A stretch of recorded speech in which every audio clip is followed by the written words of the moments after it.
G'day guys, and welcome to a Q&A with me. So recently I reached out to all of the DREADCam social media sites except for YouTube, unfortunately. I didn't give you guys a heads up, but I'm going to be doing a Q&A session for the next while in order to try to provide at least 2 videos a week for you guys. The amount of growth I'm receiving just from my gameplay, I'm figuring if I double the uploads, perhaps you guys will be more interested and more intrigued and participate more within the videos.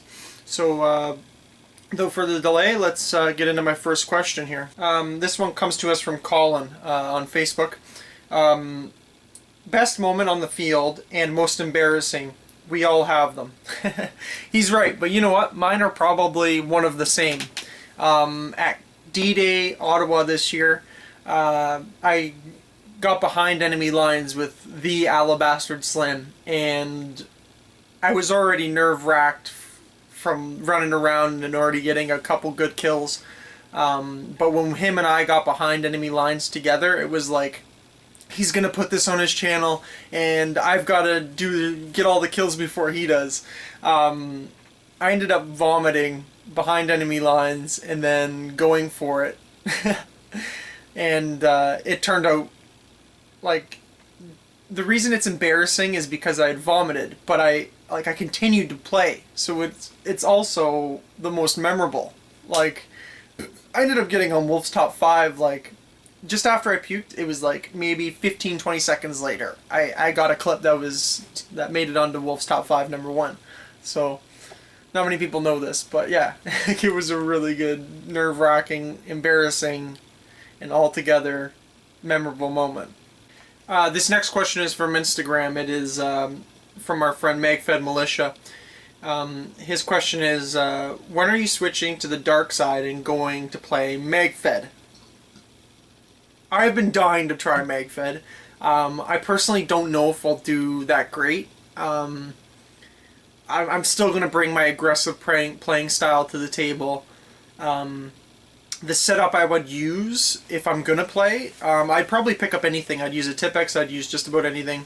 But I'm hoping to play Magfed this winter, so early 2017 or late 2016.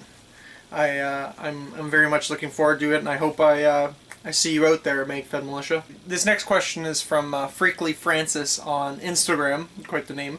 What is the best $300 to $400 marker? I believe it's the Die Rise. You can get it in the States for around $350, and then like in Canada, taxes in, it's around $400. It's the sound, the efficiency, everything it offers for just its price range, you know, is something people used to pay $800 to $900 for. So it's good to see that Die and Proto are able to make a marker state-of-the-art and yet so cost-effective for new people joining. And I would highly recommend that marker. Like, I enjoyed shooting it. I even made it on Wolf's Top 5 with it. So that is the best answer I can offer you.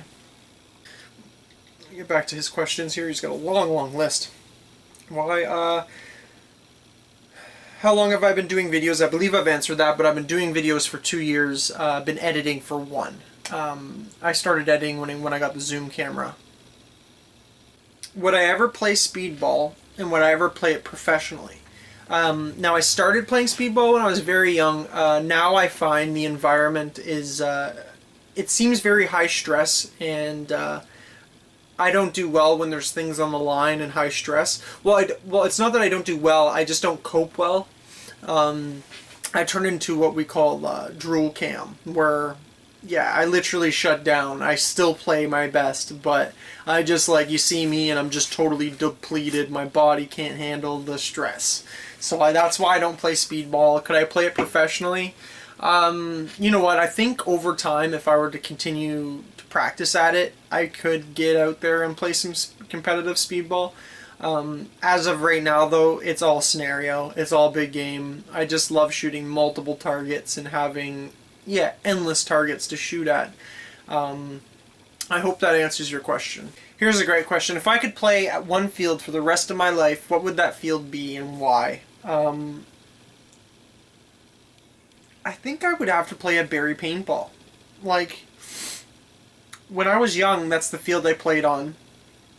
And even to this day, if I could afford it, I would be there every weekend. Um, it's nice and close to home. You know, like, I know that's not part of the question, like what's the most convenient field and such, but to be honest, I think it'd be Barrie Paintball. Like, if you guys ever watch any footage from there, like, I'd have a hoot, and I know that place like the back of my hand, man. That place is awesome. Alright, best field. If I could play any field every day, all day, it would be Barrie Paintball. There you have it.